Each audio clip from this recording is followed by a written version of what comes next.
அனைவருக்கும் வணக்கம். என் பெயர் ராவிஸ்ரீ. வகுப்பு 5 ஊராட்சி ஒன்றிய தொடக்கப்பள்ளி சேரன் மகாதேவி, திருநெல்வேலி மாவட்டம். கற்கண்டு சொற்றொடர் அமைப்பு முறை. எழுவாய் தென்றல் நடனம் ஆடினார். இத்தொடரில் தென்றல் என்பது எழுவாய்.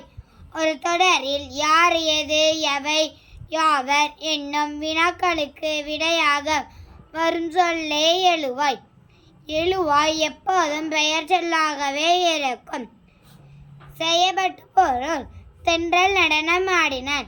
இத்தொடரில் நடனம் என்பது செய்யப்பட்ட பொருள்.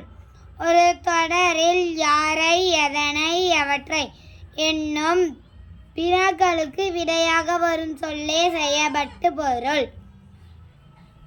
பயனிலை. தென்றல் நடனம் ஆடினான்.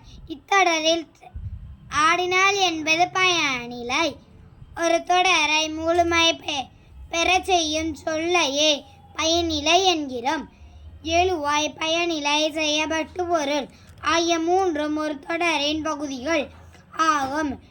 எழுவாயோ செய்யப்பட்ட பொருளோ வெளிப்படையாக இல்லாமலும் தொடர் அமையும். நடனம் ஆடினாள். இத்தொடரில் எழுவாய் இல்லை. தென்றல் ஆடினாள். இத்தொடரில் செயல்பட்டு பொருள் இல்லை. தொடர் எழுவாய் அல்லது செய்யப்பட்டு பொருள் இல்லாமல் அமையாமல், ஆனால் பயனிலை இல்லாமல் அமையாது. கற்றவை கற்றபின் சொந்தமாக தொடர்களை அமைத்து எழுதுக.